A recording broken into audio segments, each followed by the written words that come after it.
Hello everyone and welcome back to another episode of PCs and EVs. We just got delivered our Chargepoint NACS cable.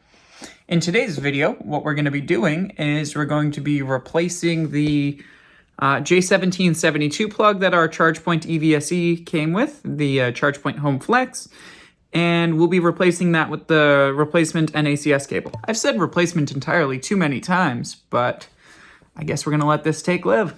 In the box, it comes with a little insert for the spinny ball thing, instructions, and the cable itself. Looks to be actually pretty high quality. Not sure if the button will operate the charge flap door or not, but yeah, I'm excited to no longer have to use a adapter to charge either of our two Teslas that we now own. First things first, as with anything electrical, you flip the breaker off before touching any of it. All right, you guys join me here now outside at the Chargepoint Home Flex. I'm going to show you how to, well, at least as best I can, how to remove the existing faceplate. I've already laid the cable out on the ground as much as I can, other than the actual J1772 plug. And so we'll be removing the faceplate and installing the new cable. All right. So first things first, I'm going to take the existing J1772 Chargepoint cable, lay it on the ground. There's two little clips at the bottom, which you just push out. It is a little chilly out, so my hands are going to hurt. But as you can see here, it's just two little clips. You just push those down, and then you can access it. Now I'm using our trim removal piece. We actually got to rotate this way. This is our trim removal piece that came with one of our air filter kits for our Model Y. I've already de-energized the circuit. So, next up, I should be able to push it up and undo this cable clip. Okay, cable clip is out. All right, so it's green, red, black.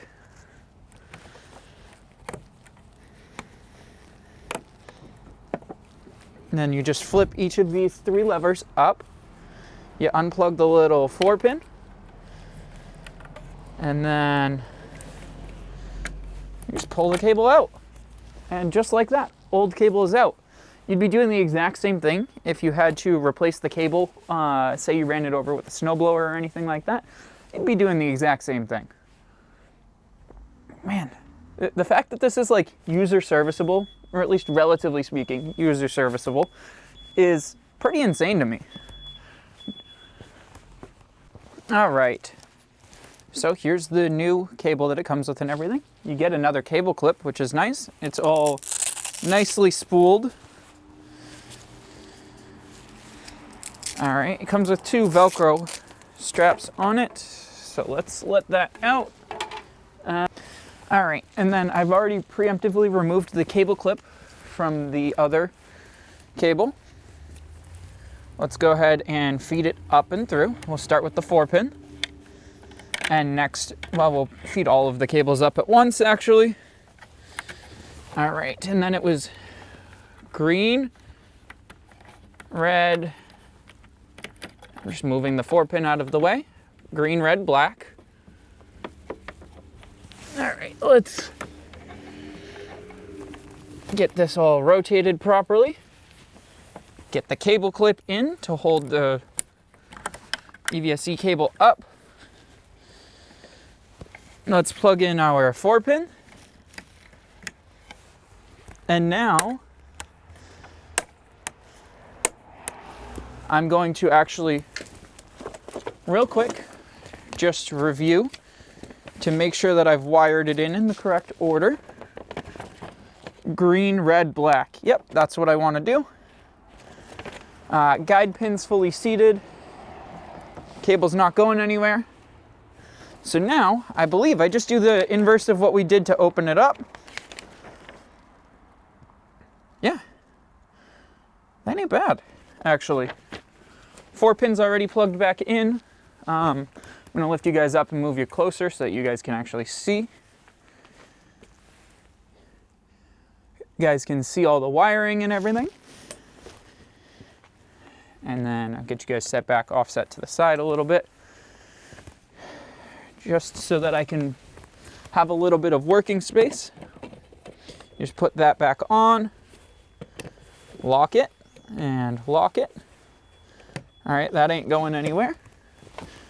You drop the faceplate back on. I gotta redo it. I didn't hook all the top hooks. Come on.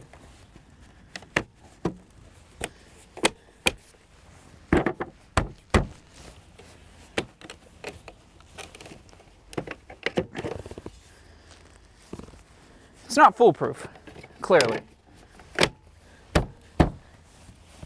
All right, that is on. Next up, all you have to do is see where you set the little silver replacement centerpiece. It's right next to me.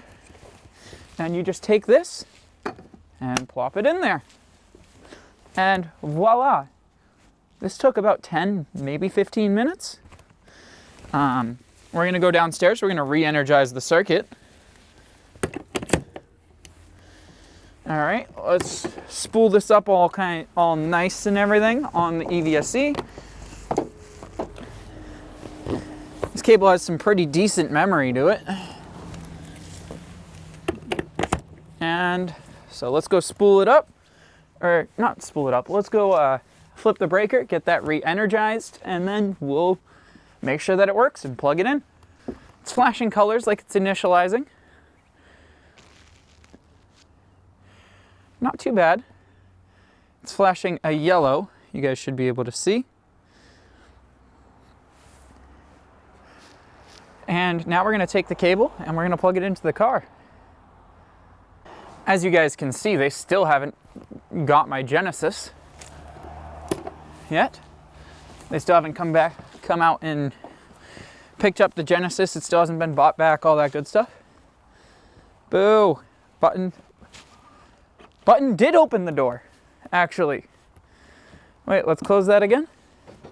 Button opens door. And then plug it in. And now we just wait for that Tesla logo to go green, which it already has.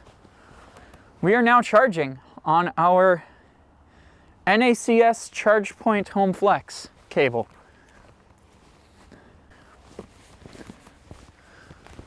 So obviously that's going to do it for this episode of PCs and EVs. As always, I'm Thomas. Thank you guys for tuning in and everything. If you liked this video, want to see more content, I'll be doing a full self-drive review with this vehicle here shortly. Sadly, it is still V11, no V12 for me yet. But yeah, I mean, that was 10, maybe 15 minutes, including doing things a little exaggerated for filming. That was not a bad process.